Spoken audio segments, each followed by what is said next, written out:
La Iglesia nos enseña que el diablo puede adoptar muchas apariencias, manifestarse bajo diferentes formas. Pues mira, este proyecto surge de una idea que cogí leyendo un periódico en un viaje a Galicia y justamente pues trataba un poco del hombre lobo de Allariz, de Roma Santa. Y dije, bueno, aquí hay una película perfecta para la Fantastic Factory.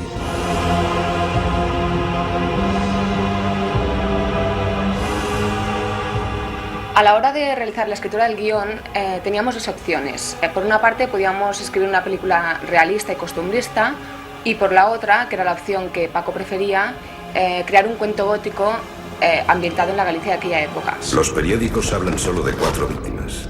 Son las que no hemos podido ocultar. ¿Por qué conservan los cuerpos? Por eso está usted aquí. La película cuenta la historia de Manuel Blanco Roma Santa, que es el conocido hombre lobo de Allariz, ¿no? Y realmente es un proceso que ocurrió en Galicia a mitad del siglo XIX. Se juzgó a Manuel Blanco Roma Santa, supuesto hombre lobo, por sus crímenes cometidos, ¿no? Entonces la película cuenta un poco, desde la óptica del propio Roma Santa, un poco su historia. Aquel día supe que era verdad.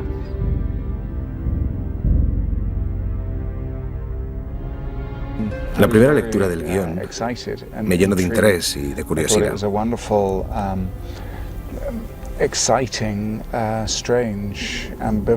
Me pareció una fábula gótica extraña, ambivalente, maravillosa y emocionante. Julian Sands es Roma Santa. La primera vez que lo vi, lo primero que pensé de Julian es que me parecía un lobo. En un cierto momento, Roma Santa se dice a sí mismo: estas personas pueden quererme u odiarme, pero todas me envidian, porque he hecho cosas que ellas ni siquiera se atreven a plantearse.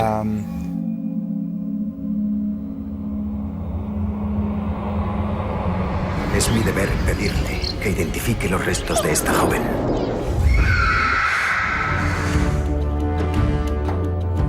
Que Bárbara es una chica jovencita que vive con su familia, vive con su hermana y su sobrina.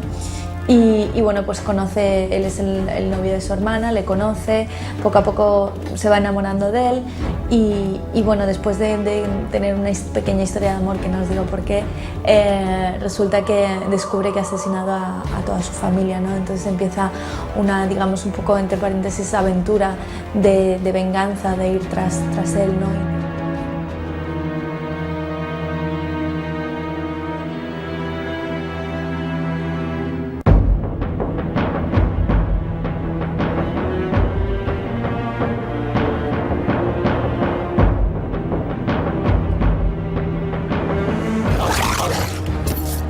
No es al lobo a quien debes temer.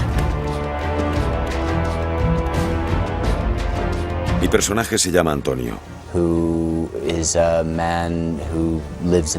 Se trata de un hombre que vive en el bosque, casi como un salvaje. Antonio cae bajo la influencia de Roma Santa y se une a él, pero acaba siendo capturado y se ve obligado a explorar su propio interior.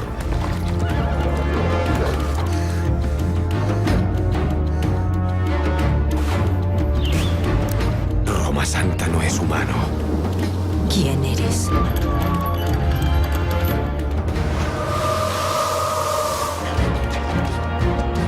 Creo que ha sido muy importante rodar en Galicia, porque al fin y al cabo es donde ocurrió la historia. En caseríos, montes, valles y caminos como estos vivieron Roma Santa y los demás personajes.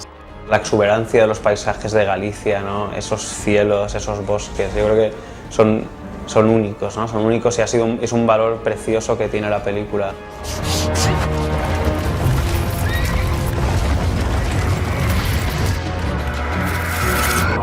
Yo recuerdo con especial intensidad el día que rodamos el Carro de Fuego por su dificultad y también por la propia belleza, ¿no? de la idea de meter un carro incendiado en mitad del bosque. Yo leí el guión y quedé absolutamente fascinado no solo con el personaje real de Roma Santa, sino con la manera en que Alberto Marini y Elena Serra, que son los guionistas, lo habían desarrollado. The papers only mention 4 victims. Those were the 4 we couldn't hide. Why are you preserving the corpses? That's the reason you're here. La película cuenta la historia de Manuel Blanco Roma Santa, que es el conocido hombre lobo de Allariz, ¿no? Y realmente es un proceso que ocurrió en Galicia a mitad del siglo XIX. Se juzgó a Manuel Blanco Roma Santa, supuesto hombre lobo, por sus crímenes cometidos, ¿no? Entonces la película cuenta un poco, desde la óptica del propio Roma Santa, un poco su historia. That day, I learned it is true.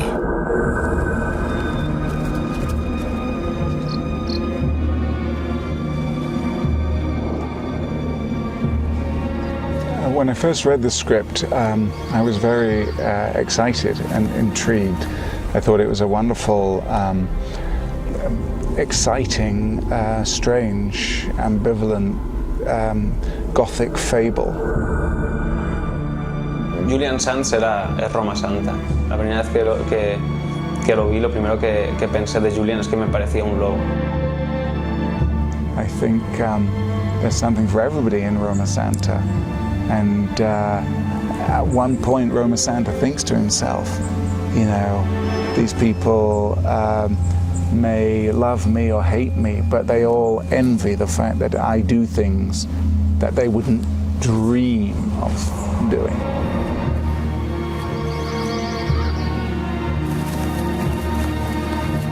It is my duty to request that you identify the remains of this young girl. Que Bárbara es una chica jovencita que vive con su familia, vive con su hermana y su sobrina. Y bueno, pues conoce, él es el novio de su hermana, le conoce, poco a poco se va enamorando de él y bueno, después de tener una pequeña historia de amor, que no os digo por qué, resulta que descubre que ha asesinado a toda su familia, ¿no? Entonces empieza una, digamos, un poco entre paréntesis, aventura de venganza, de ir tras él, ¿no?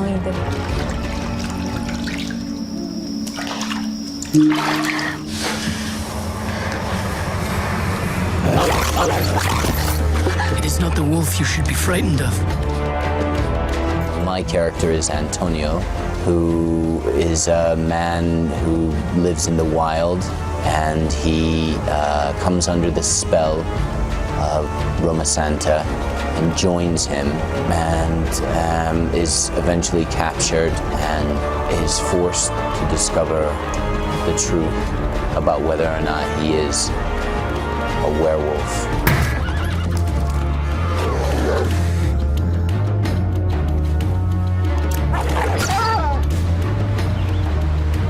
Roma Santa is not a man. Who are you?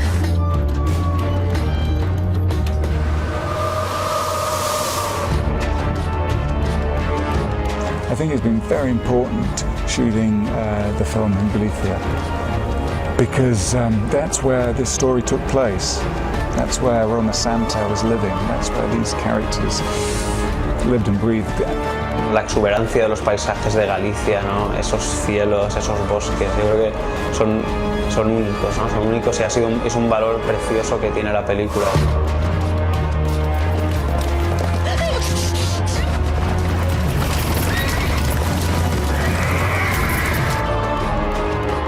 Yo recuerdo una especial intensidad el día que rodamos el Carro de Fuego por su dificultad y también por la propia belleza, ¿no? de la idea de meter un carro incendiado en mitad del bosque.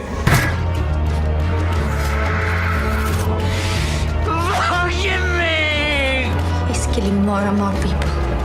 Y tiene un look, digamos, que es mezcla, es como un cuento, como dice Paco, un cuento gótico, ¿no?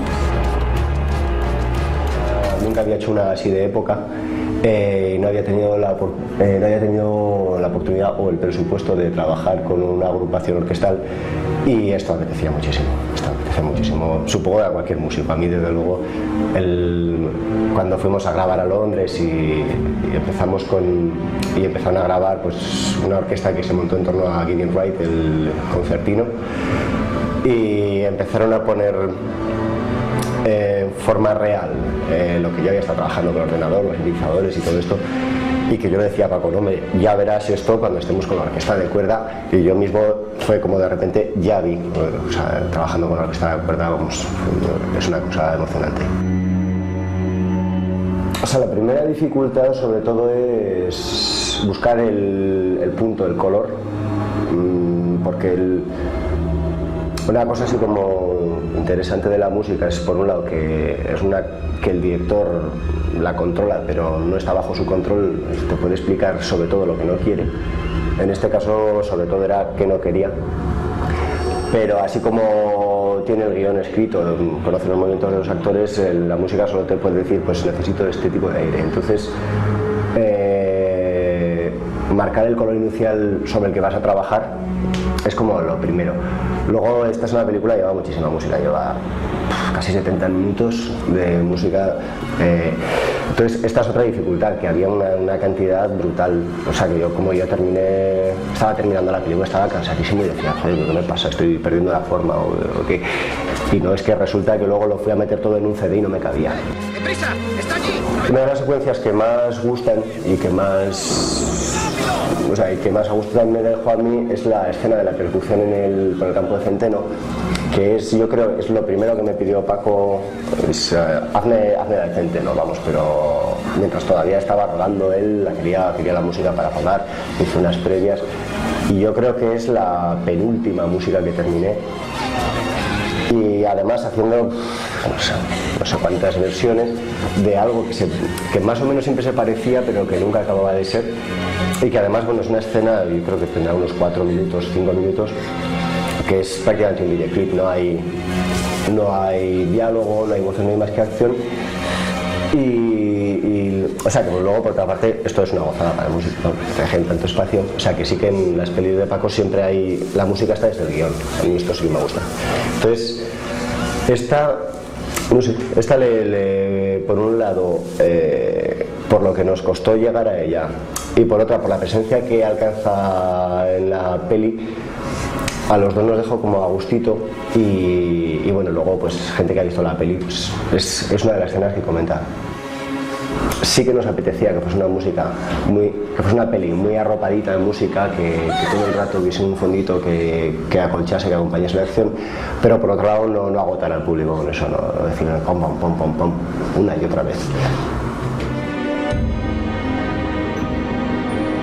Tus trailers, visita mi canal.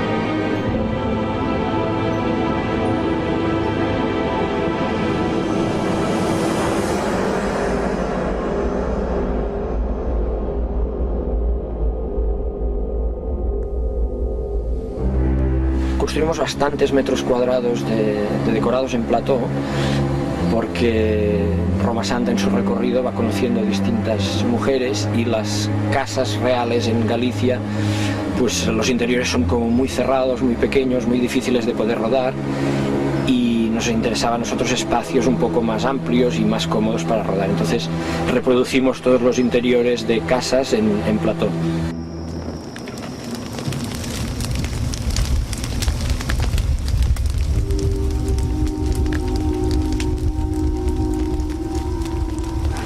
Otro de los decorados que hicimos interior y que es un tipo de decorados que siempre son agradecidos es la cárcel.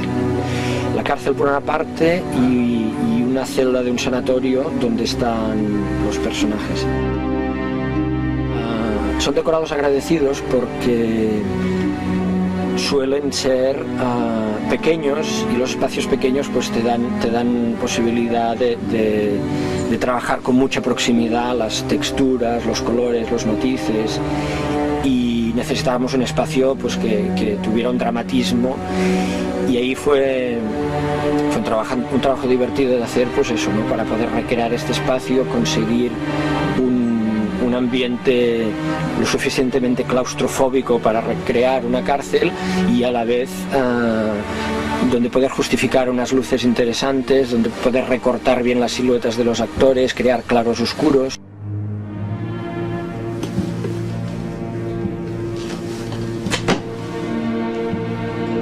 No quieres matarme.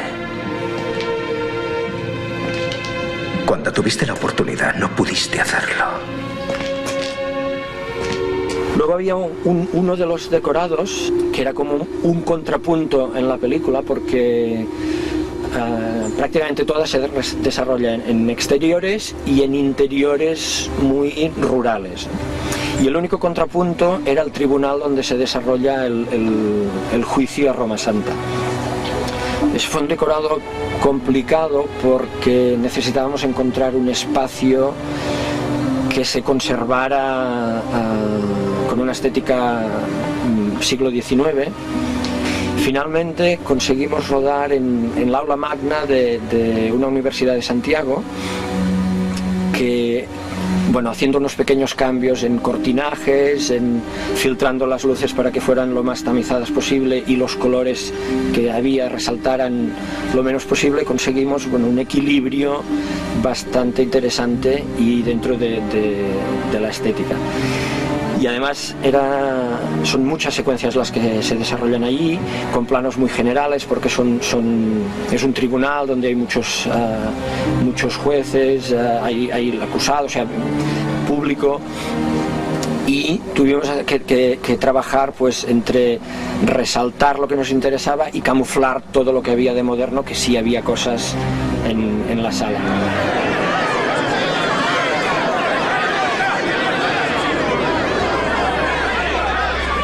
Un decorado muy especial que tenía que tener un aspecto fantástico, pero a la vez nos obligaba mucho la luz, que era la morgue. Y esto era un sótano románico precioso, unas antiguas bodegas de un monasterio, y ahí se nos planteaba el problema de cómo iluminarlo, porque no había ninguna entrada de luz. Los puntos de luz tenían que poderse ver y a la vez tenían que ser verosímiles por la época, ¿no? Tenían que poder imitar lámparas de aceite y tal. Y estuvimos ahí negociando y investigando con el director de fotografía y buscando una manera de poderlos iluminar, hasta que diseñamos una lámpara donde poder esconder un foco y a la vez que tuviera una estética que recordara los candiles de carburo y conseguir una iluminación suficientemente interesante y además físicamente, ópticamente utilizable. Pues no se podían esconder otros puntos de luz que los que veíamos en escena. Para conseguir un ambiente finalmente yo creo que muy bonito, muy interesante, de luces muy potentes encima de los cadáveres y muy penumbrosas en las paredes, y conseguir más el efecto del lugar cerrado, del lugar tétrico, oscuro e inquietante, ¿no? Yo creo que uno de los problemas o de los retos mayores en esta película, en este trabajo, fue el carro de Roma Santa. Porque, bueno, teníamos que reproducir un carro posible en el siglo XIX, mediados del XIX, interesante para la historia y además técnicamente manejable. Entonces, bueno, la solución final fue tener varios carros, ¿no?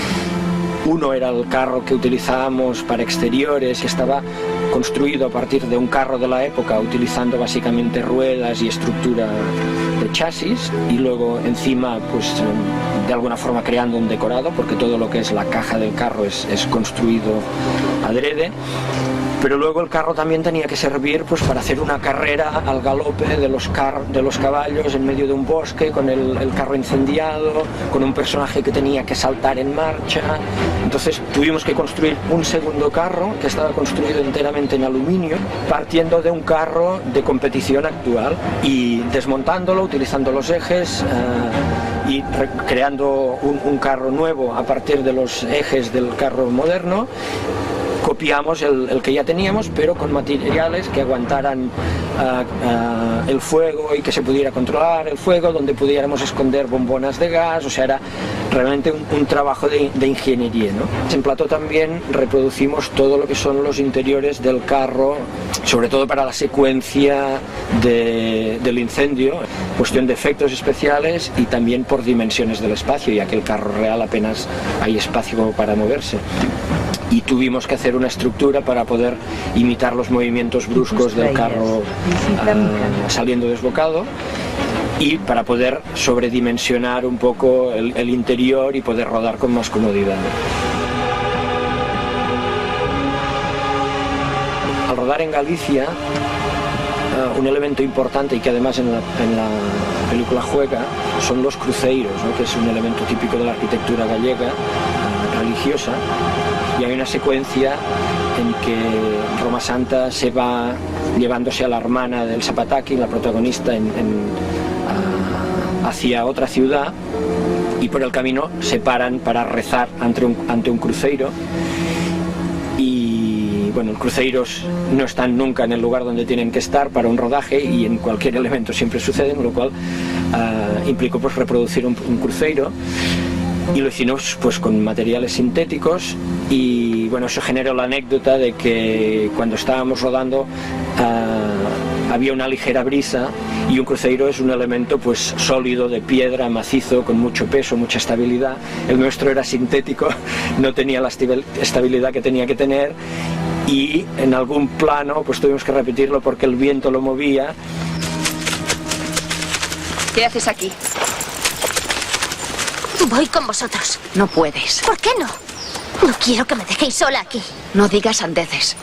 Vendrás con nosotras cuando encontremos un trabajo para ti. El doctor científico que interviene en la película es un personaje que estudia y ayuda a la investigación del caso y tal. Le dimos un componente así muy fantástico, muy casi inverosímil, y creamos una serie de instrumentos que de alguna forma estaban basados en teorías científicas de la época, pero que nosotros le dimos una vuelta más y los hicimos más fantásticos, y creamos una serie de atrecho científico para estudiar las proporciones del cráneo del protagonista asesino. Entonces inventamos un cranioscopio, que le llamábamos, que era una especie de aparato que le ponías en la cabeza con medidores y tal, unas gafas completamente inverosímiles con lupas y lentes y parasoles para que el científico pudiera investigar los cadáveres, una serie de instrumental que utilizaba para diseccionar.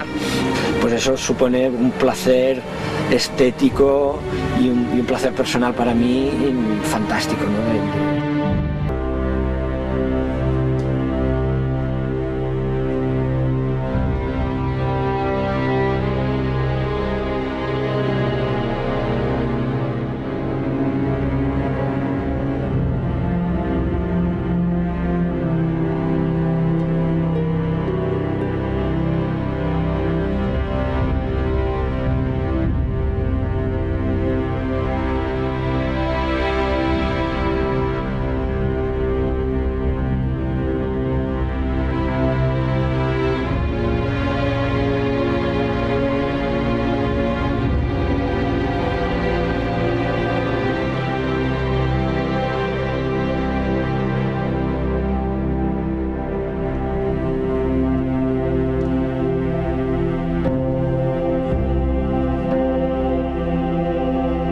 Trailers, visita mi canal.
Yo leí el guión antes de que el proyecto fuese realmente un proyecto para mí, para que lo dirigiese yo. Y quedé absolutamente fascinado no solo con el personaje real de Roma Santa, sino con la manera en que Alberto Marini y Elena Serra, que son los guionistas, lo habían desarrollado de una manera que a mí personalmente me parecía muy brillante, ¿no? Y que encajaba muy bien con un poco el estilo de película que me apetecía hacer. Yo recuerdo cuando era pequeño mi madre me contaba que mi abuela le decía que no saliera de noche. Mi madre es gallega, le decía que no saliera al bosque por la noche porque estaba el sacamantecas, ¿no? Entonces yo recuerdo estas historias de pequeño, ¿no? Estos cuentos que mi abuela contaba del sacamantecas, ¿no? De este personaje mítico, ¿no? Y realmente al cabo de 30 años haberme encontrado con la historia del sacamantecas, ¿no? Encima de la mesa y poder tenerlo delante y realmente hacer esta película para mí ha sido convertir en realidad las pesadillas de mi madre. La película cuenta la historia de Manuel Blanco Roma Santa, que es el conocido hombre lobo de Allariz, ¿no? Creo que es el único caso en la historia de la jurisprudencia universal que se ha juzgado a alguien como causa del pueblo contra el hombre lobo. El Roma Santa es un personaje fascinante.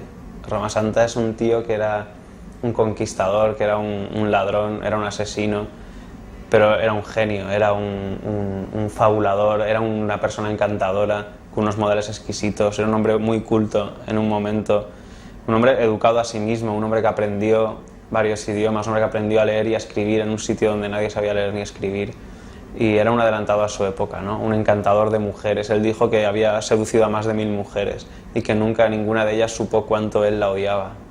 En el caso de Elsa, lo que me fascinaba es que Elsa es muy el personaje, ¿no? Porque Bárbara en la película y Elsa en la vida real yo creo que comparten algo que son capaces de la máxima dulzura pero de la máxima dureza al mismo tiempo. De que la historia es muy gallega, pero la exuberancia de los paisajes de Galicia, ¿no? Esos cielos, esos bosques, yo creo que son únicos, ¿no? Son únicos y es un valor precioso que tiene la película. Se trata del único caso de un hombre lobo realmente juzgado en un tribunal europeo y también, a pesar de tener muchos datos sobre la vida real de Manuel Roma Santa, sabemos que su vida esconde un misterio, porque no está claro cómo acabó la vida de Manuel Roma Santa. Entonces esto también nos permitió a nivel de guión dar una interpretación fantástica o no de cómo acabó su vida. Contamos con muchísimo material de archivo, material que había sido recopilado por Alfredo Conde, un novelista gallego, durante muchos años y que se basaba principalmente en las sentencias judiciales del caso de Manuel Blanco Roma Santa.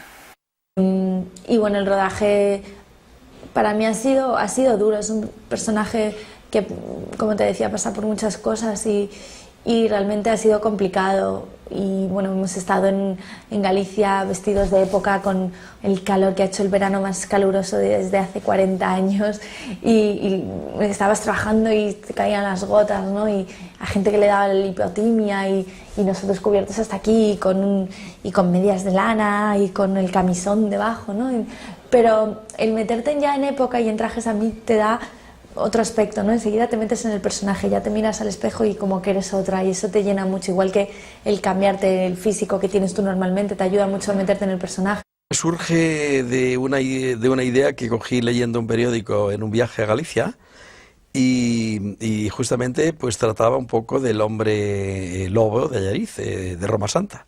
Y entonces, nada más terminar de leer y como además ya, aunque no había visto la película, pero sabía que se habían hecho alguna otra película y en fin, era un personaje pues muy conocido en Galicia y dije, bueno, aquí hay una película perfecta para la Fantastic Factory.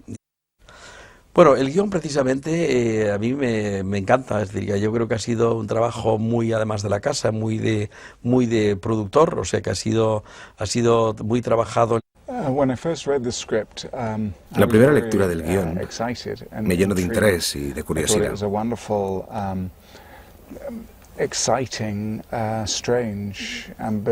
Me pareció una fábula gótica extraña, ambivalente, maravillosa y emocionante, y me resultó muy atrayente.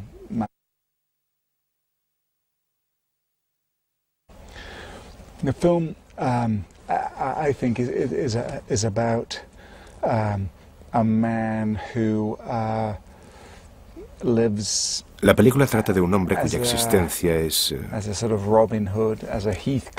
una mezcla de Robin Hood, de Heathcliff, de Casanova y de asesino en serie. Y tus trailers, visita mi canal. El personaje explora el lado oscuro de nuestra psique, de nuestra imaginación, de nuestra alma. Encarna una verdadera pesadilla que viene a llamar a nuestra puerta, pero a la vez es una figura encantadora, cortés y romántica, que está llena de amor, aunque sea un ave de presa rauda y despiadada. Para mí se trata de un compromiso integral, y trabajar con Paco es maravilloso. Ya he comentado la emoción y la curiosidad que sentí al leer el guión, y cuando conocí a Paco, su entusiasmo y su pasión me impresionaron. Creo que ha sido muy importante rodar en Galicia, porque al fin y al cabo es donde ocurrió la historia. En caseríos, montes, valles y caminos como estos vivieron Roma Santa y los demás personajes. El tema del hombre lobo puede resultar una típica película de terror. Pero el acierto de este guión reside en el hecho de que trata la trama desde un punto de vista humanista y psicológico. Mi personaje se llama Antonio. Se trata de un hombre que vive en el bosque, casi como un salvaje. Antonio cae bajo la influencia de Roma Santa y se une a él.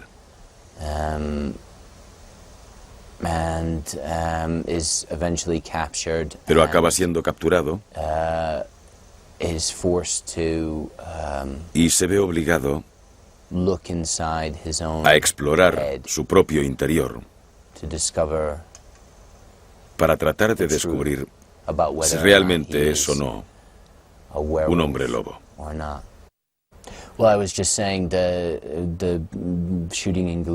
El rodaje en Galicia ha sido maravilloso. Por una parte, se trata de una región de España que no conocía. Y además la gente es maravillosa y muy cordial. El paisaje tiene una gran belleza. ¿Tiene alguna arma o algo?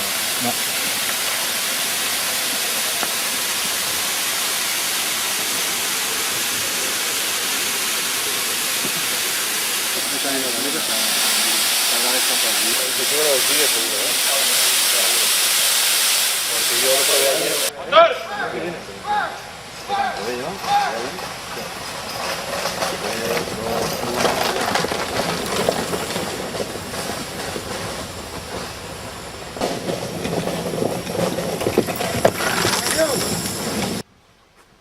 John. 76 9B primera. Baja clack. Speed. Baja. And action.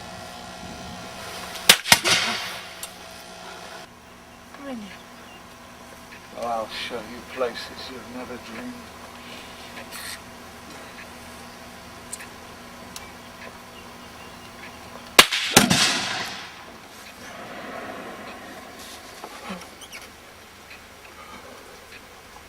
Imagínate que fueras a coger aquí, entonces dices, sorry.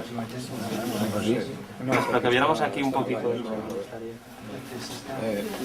Sí, ya tengo la vida. I could feel a heart pumping inside my head. Y tus trailers, visita mi canal.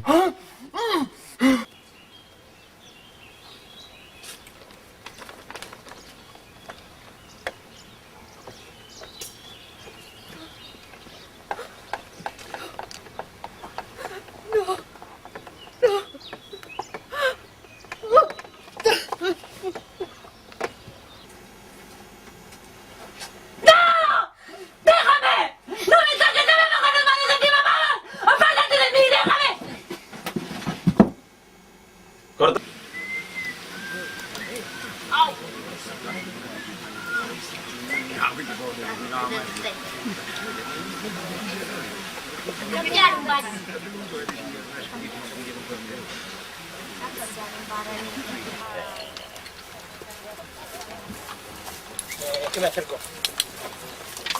Una sombrilla si quieres. Ay, sí, perdón.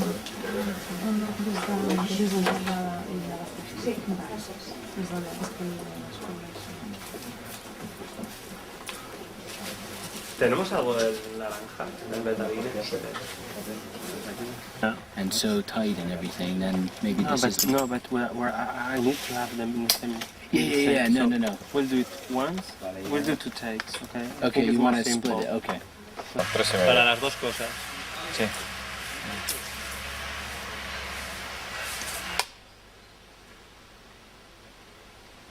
Action.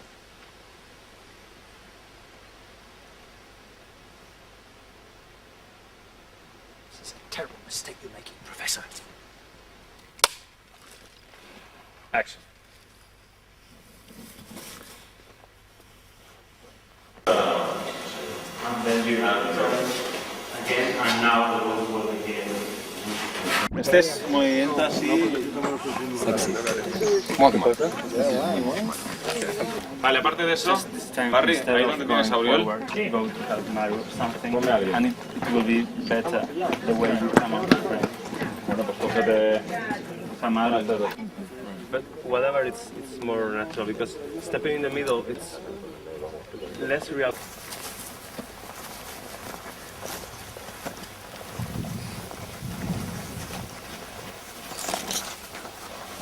Corta. Hemos cortado. And what weapon did you use to kill your victims? No answer. I would launch myself directly at their throats and rip them open with one bite. After which I would devour them still probably alive.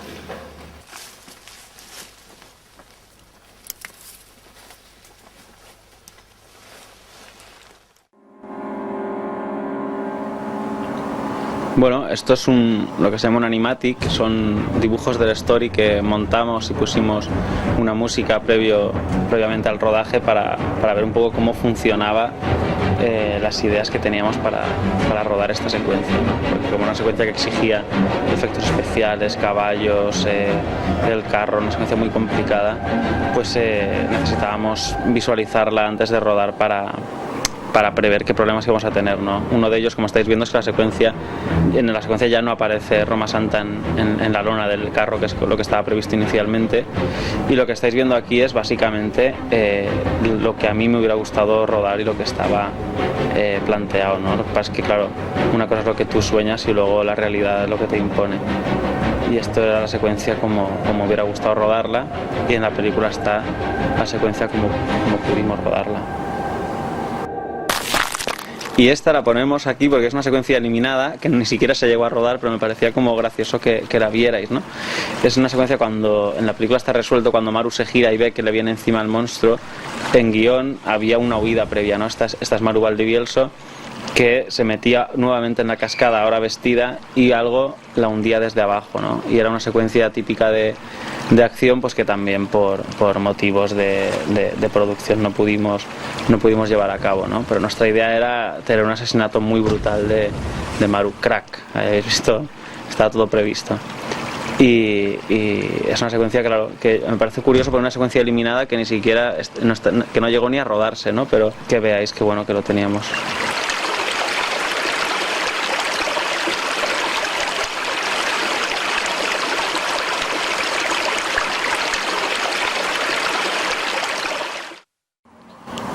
Hola, buenas, soy Paco Plaza y estoy aquí para presentar las escenas eliminadas de Roma Santa, un material que no pudo entrar en la película, pero que gracias a la edición en DVD podéis ahora disfrutar en vuestros hogares, y que, bueno, por motivos de duración o motivos X que ahora iremos viendo, no entraron finalmente en la película y ahora tenéis la ocasión de verlas, así que vamos a verlas. Bueno, pues detrás de mí teníais unas imágenes de Elsa caminando por el bosque, que era el arranque que había previsto para la película, ¿no? Arrancábamos una secuencia que no pudimos incluir, de un encuentro de Elsa con los lobos en mitad del bosque. Ella se asustaba mucho, venía de trabajar en una carbonera, de ahí su aspecto. Y esta era la primera vez que aparecía en la película, ¿no? Esto era prácticamente el tercer minuto de película del montaje original. Ella llegaba, oía unos ruidos, se subía a casa y bueno, esta secuencia, ahí veis el fondo de croma porque era un decorado, está sin incrustar, claro. Ella oía unos ruidos y esta era en guión, esta era la presentación del personaje de Roma Santa, ¿no? Era como yo lo quería presentar de la manera que ahora mismo veréis, ¿no? Presentarlo a la vez que lo veía Elsa. Era una escena que no pudimos incluir lamentablemente porque yo creo que enriquecía bastante el personaje de Elsa, ¿no? Y nos daba un poco una clave era dejar muy claro, quizá demasiado claro desde el principio, la relación morbosa sexual que había un poco latente entre Elsa y Roma Santa. Este es un fragmento que tampoco usamos al final. Después de la secuencia en la que ella, Maru, se va con la niña y con Roma Santa, viajan a la ciudad y Elsa queda sola en casa. En la película cortamos directamente a esa noche como Elsa enciende las hogueras para defenderse, ¿no? Pero aquí teníamos este pequeño apunte, en la misma línea que la secuencia que hemos visto antes, ¿no? De dejar más o menos claro que había una especie de relación entre Roma Santa y el personaje de Elsa, ¿no? Él la dejaba este libro con esta nota. Lo que pasa es que quizá era ir dando demasiadas pistas alrededor de cómo iba a evolucionar la historia y por eso también quedó eliminada. Bueno, esto es una secuencia maravillosa que se usó en el tráiler. No sé si veis el extra en el que aparece el tráiler de la película. Usamos este como plano final porque nos encantaba, ¿no? Esta secuencia está eliminada por otro motivo que las anteriores, ¿no? No es tanto de guión como de ritmo de la película, ¿no? Era una secuencia muy pausada, en la cual ahondábamos un poco en qué hace Roma Santa justo después de matar, ¿no? Una cosa que a mí a nivel de personaje me parecía muy interesante, ¿no? Estar con él, ver un poco su comportamiento, mantener un poco la ambigüedad, ¿no? Porque él, si os fijáis bien en su expresión, tampoco está muy claro si él es un asesino o realmente ha sido víctima de sus propios impulsos incontrolables, ¿no? Él se lava y se mira casi extrañado de estar cubierto de sangre, ¿no? Era una escena que estéticamente era muy bonita y que a nivel de personaje funcionaba muy bien. Lo que pasa es que nos creaba un problema grave de ritmo en la película, ¿no? En el momento en el que estaba introducida está la película bastante lanzada, Roma Santa ya asesinado, ya sabemos que es el asesino. Y este parón, después de hacer un par de pases previos con público, pues vimos que ralentizaba un poco, ¿no? Si utilizamos este plano, por ejemplo, y el siguiente que veréis de las uñas y otro con los dientes, los usamos para otro momento distinto de la película simplemente porque plásticamente nos gustaban muchísimo, ¿no? Pero en ese sentido yo creo que la película se resintió un poquito en perder un poco la personalidad de Roma Santa, pero creo que indudablemente ganamos en ritmo y que fue muy bueno para la película. Pero bueno, es un lujo poder compartirla ahora con vosotros.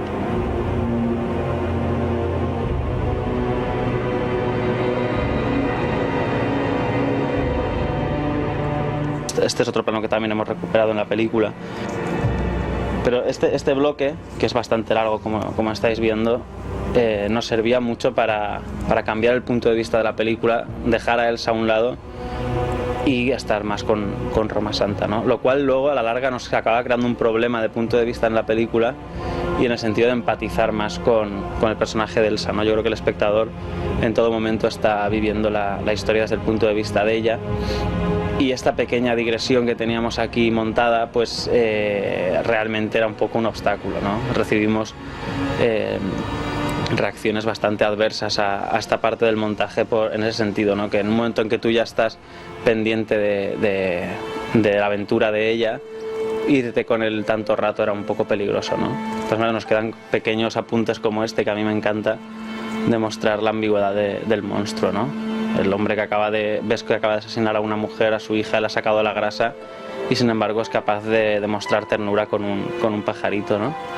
Era algo que a mí me gustaba muchísimo en el guión y que me resistí a quitar hasta esta secuencia sobrevivió hasta prácticamente una semana antes del estreno, ¿no? Porque yo me resistía muchísimo a quitarla, pero también teníamos un problema de duración de la película.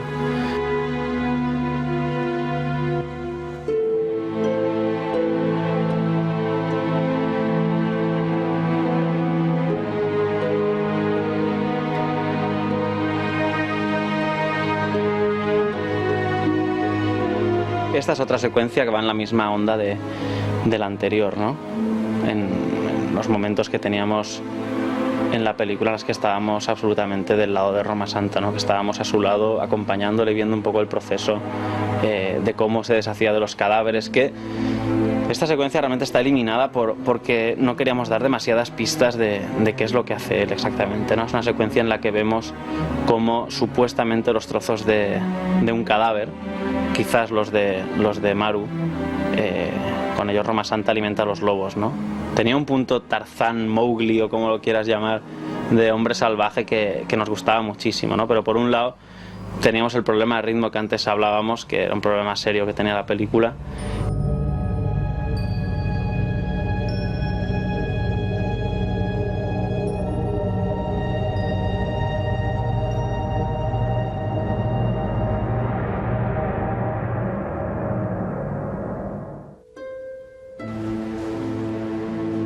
Hombre, esta secuencia sí que está usado un trozo en el bloque de Antonio, ¿no? Este es en el momento en el que mostramos a Antonio muy parecido a como hemos mostrado antes a Roma Santa, ¿no? De alguna manera indicando claramente que él también se ha transformado en lobo o que ha ido a cazar con Roma Santa, ¿no? Antonio se despierta totalmente confuso, porque para mí este es uno de los personajes fundamentales de la película, ¿no? El pobre hombre que es una víctima, ¿no? Es el hombre débil, el Renfield, ¿no? El Igor, ¿no? Todo monstruo tiene su pequeño ayudante, y este es el momento en el que Antonio descubría que quisiera o no estaba a merced de la voluntad de Roma Santa.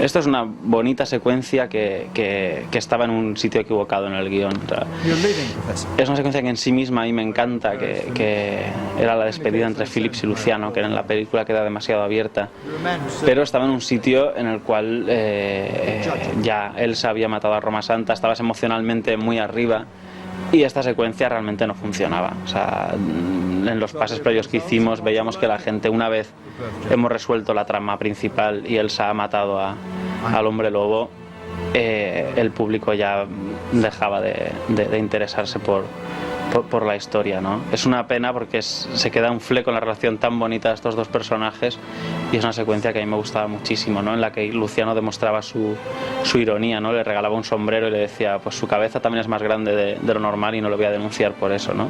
Porque la relación de estos dos personajes durante toda la película evoluciona desde tener un objetivo común. Al principio es Luciano quien va a buscarle y al final le sale el tiro por la culata, ¿no? Y es Phillips el que al final se sale con la suya.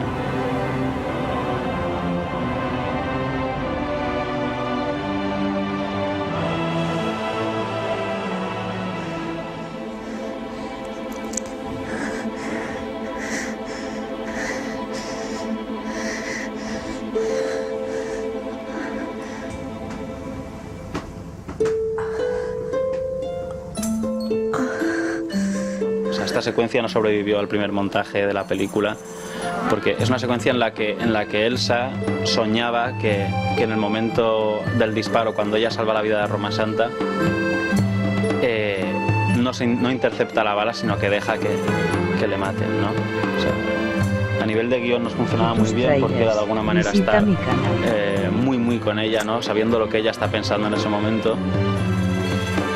Pero la verdad es que la secuencia no acaba de funcionar. Era muy confusa, la gente no entendía, pero esto es un sueño, esto realmente ha pasado, o realmente lo que hay en la película es todo un sueño que termina cuando ella despierta aquí. Era una secuencia que era muy ambigua vista en la película, que sobre el papel nos gustaba mucho, tanto a los guionistas como a mí, pero que vista una vez en la película nos dimos cuenta de que era un error.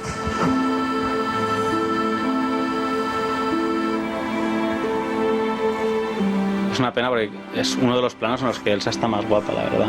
Vale la pena por esto, pero... Es una secuencia que con el montador tuve algunas discusiones porque a él le encantaba y a él le funcionaba, pero yo estaba seguro de que no estaba funcionando. Veréis ahora aparece la niña después de la niña que ya está muerta, y ahora al fondo aparece Antonio. Es como de alguna manera la venganza de las víctimas de Roma Santa en la imaginación de Elsa, ¿no? Como toda la culpa que ella siente se proyecta en este sueño, ¿no? Pero, en fin, creo que la película funciona mucho mejor sin ella. Esta es una de las decisiones más duras que tuvimos que tomar en montaje, ¿no? Esta parte de la película de Antonio, usarla solo con cuentagotas, ¿no? Aquí había una vez más usamos al personaje de Antonio para entrar en la fantasía, ¿no? El personaje solo aparece, de Roma Santa solamente aparece como hombre lobo cuando está visto a través de los ojos de Antonio, ¿no? de este personaje. Entonces aprovechamos esa licencia poética que asumíamos en la película para, ahora veréis en otra secuencia onírica, ver realmente a Roma Santa como hombre lobo asesinando a Antonio, ¿no? Pero esta secuencia entra un poco en el saco de la que hemos visto anterior de Phillips y Luciano despidiéndose, ¿no? Son secuencias que estaban pensadas en guión para ir muy al final de la película, pero la curva de la película ya nos había llevado muy arriba y el clímax ya había ocurrido cuando Elsa mataba a Julian y ya tu interés estaba muy centrado ahí, ¿no? Entonces ver esto, que era una secuencia que nos gustaba mucho, pero realmente en el discurso total de la película estorbaba, ¿no? Y también sabe muy mal porque el maquillaje que hicieron de DT, la verdad es que era maravilloso.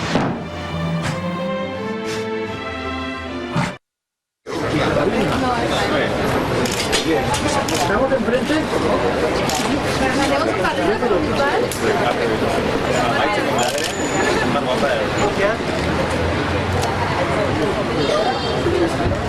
Ya comenzamos. Por favor. ¿Cómo se relacionaron no tanto con su personaje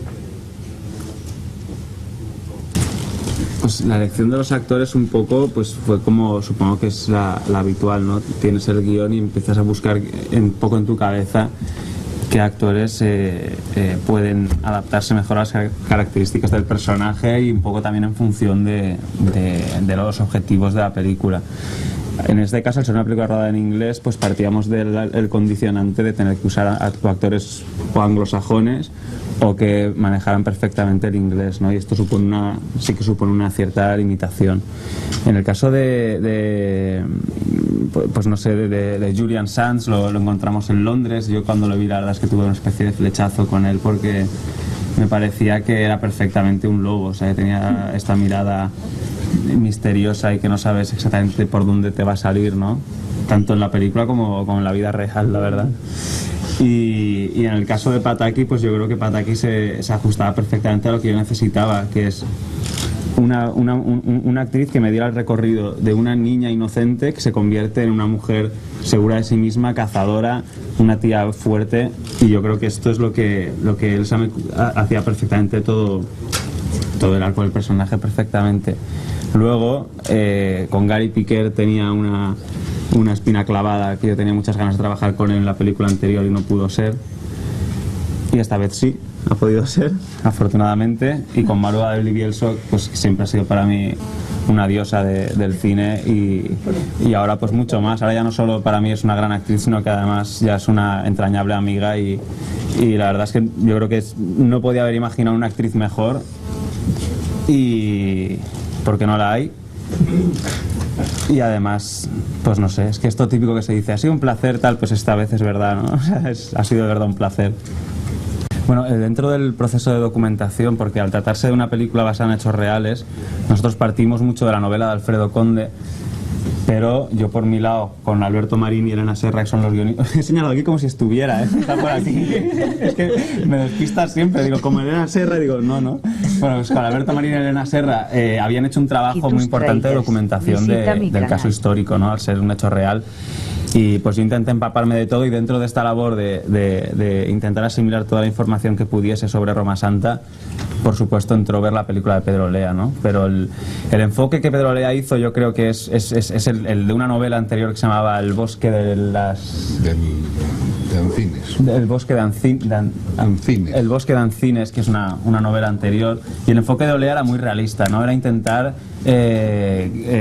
contar los hechos tal como ocurrieron. El enfoque que hemos optado en Roma Santa era más partiendo, por un lado, la novela de Alfredo, que está contada en primera persona, por otro lado, de las declaraciones del propio Roma Santa en el proceso, y era un poco adoptar el punto de vista de Roma Santa y contar la historia a través de sus ojos, tal como él la veía. Entonces, esto es lo que ha permitido introducir el elemento más fantástico de la película, ¿no? El ser que no estamos contando unos hechos reales, o sí, pero lo que estamos contando es a través de la óptica de un personaje que nos permite, pues claro, toda la fantasía del mundo.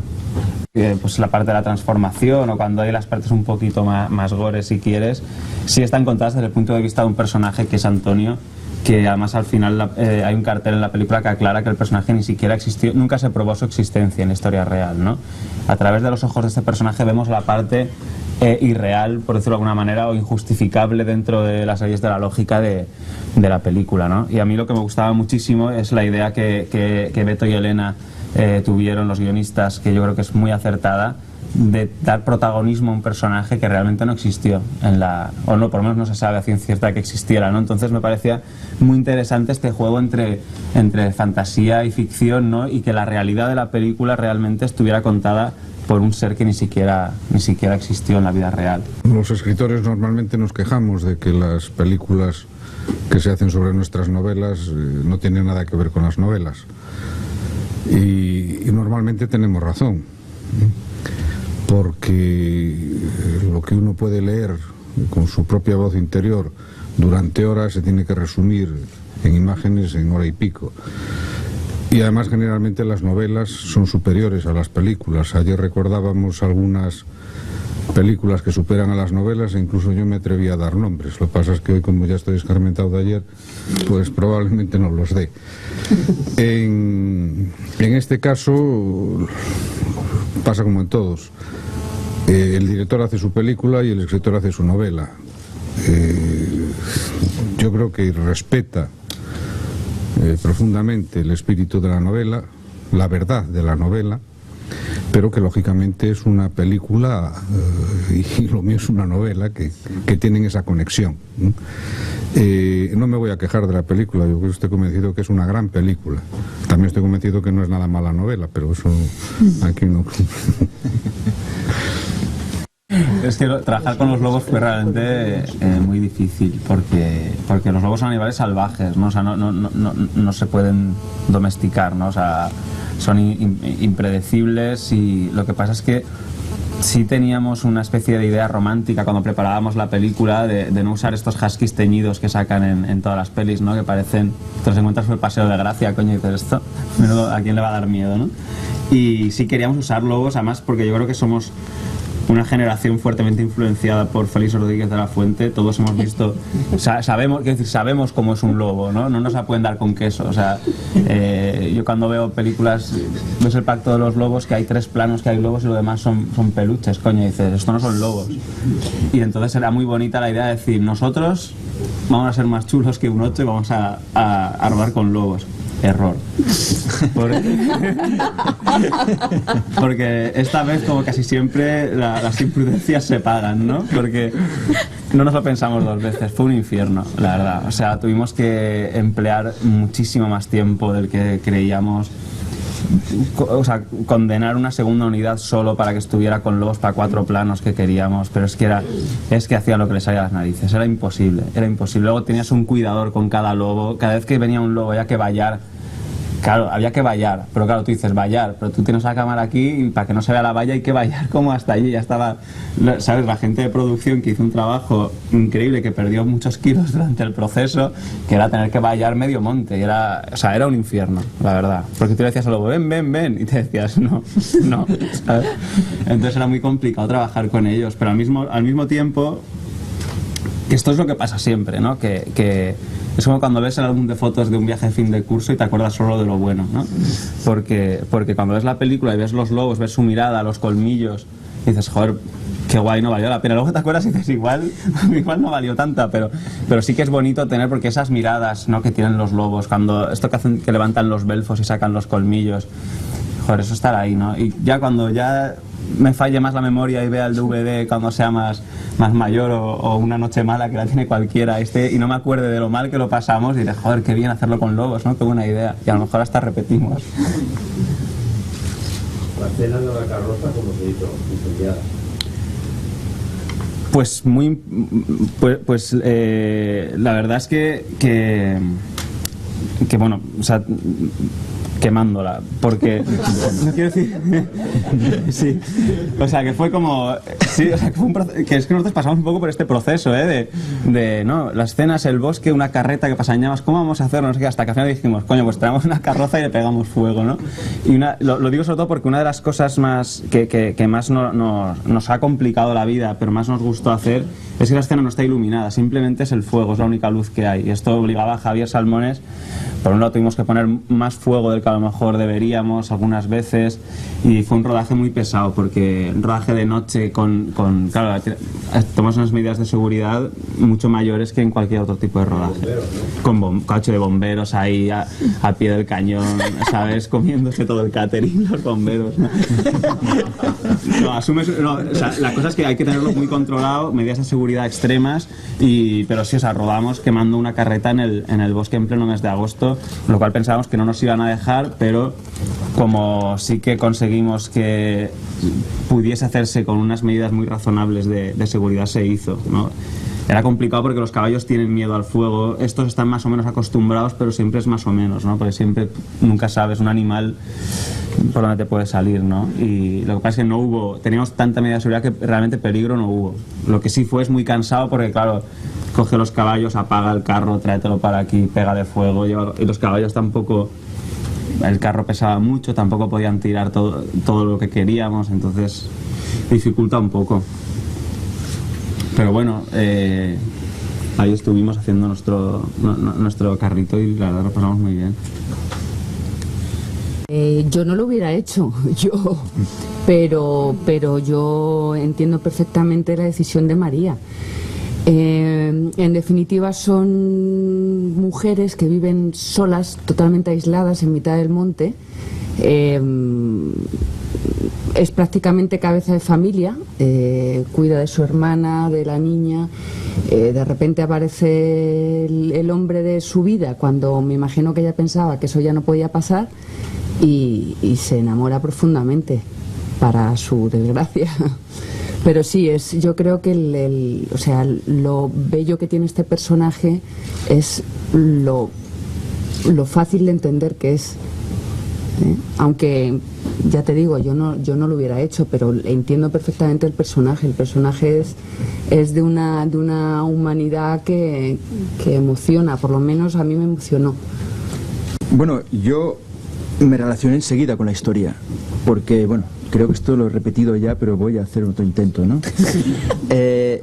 A mí, por ejemplo, volver a ser un niño y poder coger pistolas y subirme a caballo y pelearme y ese tipo de cosas me parecía fascinante. A mí me gusta ese tipo de cine, además me gusta verlo. Y era un tipo de película que yo quería hacer por eso, porque es la película que yo iría al cine a ver. Yo he hecho muchas películas, no las voy a mencionar, trabajé muy a gusto en ellas, pero no es un tipo de cine que yo iría a ver. Esta sí, este es el tipo. Yo me dediqué a ser actor para hacer este tipo de películas, para jugar, para en lugar de ponerme sesudo, lo que quiero es divertirme. Y esta película yo pude encontrar el volver a ser un niño y volver a jugar y reír y no estar todo el día preocupado por si estaba intenso o no estaba intenso, sino que estaba en papel y la relación con la película en sí fue muy fácil. Fue una producción muy cómoda para los actores, para mí, en mi punto de vista personal, y eso es quizá todo lo que yo tengo que decir. A mí la historia desde un principio me gustó muchísimo, no solo por mi personaje, sino por también el hecho de combinar en una historia la realidad y la fantasía, ¿no? Como se hace en esta película, ¿no? El basarnos en una historia que era real y en unos hechos que habían pasado, es como que te crea, yo creo, no sé, es como un moro especial a la hora de hacer la película. Puedes informarte, puedes saber de hechos que pasaron, hablando con Alfredo y sabiendo hechos que realmente él sabía que habían pasado de verdad, entonces te hacían meterte mucho más en la historia y eso hace que lo vivas de una manera especial.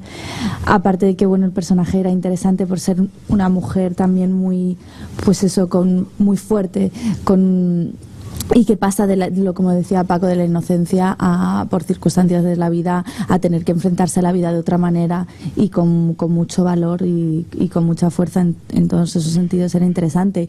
Y luego pues eso, todo lo que es la acción, montar a caballo, el estar rodando ahí en esos maravillosos paisajes en Galicia que te hacen meterte en la historia enseguida, también era increíble. O sea, ya leyendo el guión sabías que era una historia que te iba que llenaba muchísimo, ¿no? No, yo solamente resaltaría en mi caso, y retomando un poco la idea de Gary, lo inusual que es en este país encontrar películas donde la transformación de los personajes no se haga solamente de una manera pasiva. Es decir, a los personajes les ocurren cosas, las piensan, y ya, ¿no? Aquí toda esa transformación se vive de una manera muy física. Los personajes están constantemente, se mueven, cogen, se montan al caballo, se meten en el agua, son personajes que se están moviendo constantemente y eso les transforma. Y sinceramente a mí también me ha resultado muy, muy placentero. A pesar de ser un personaje corto, me ha proporcionado muchísimo placer poder haber trabajado y haber conseguido una evolución en un personaje. Es simplemente con el movimiento. Me parece interesantísimo para un actor ese tipo de trabajo. Yo no creo que exactamente, o sea, ella tiene un sentimiento, yo creo que de dolor, pero a la vez sí está enamorada de esa persona. Cuando te enamoras de alguien, yo creo que el amor es una cosa que te llega muy dentro y que va por encima de muchas cosas. Entonces es verdad que ella siente que por él ha perdido a su familia o una de las personas que más quería en la vida, pero realmente todavía siente esa pasión y tiene que luchar contra ella, y es lo bueno de esta película, esa oposición entre los dos sentimientos que son entre el amor y ese rencor o venganza porque le ha hecho perder algo que ella quería, ¿no? Y precisamente es lo que hasta el final se mantiene y es lo bonito de la película. Lo que sí estuve yo con Alfredo, que él me llevó, y nunca se agradecerlo bastante, es a la casa donde las hermanas realmente vivían, que era en Rebordechao, que era otro pueblo donde rodar porque no nos venía bien rodar allí, venía mejor provincia de Lugo. Pero era una sensación entrar en esa casa y sabes, como alguna vez imaginarte a los, no sé, era muy, muy emocionante, ¿no? No, entrabas ahí y es que te entraba la historia de repente ahí, muy bonito, en la casa.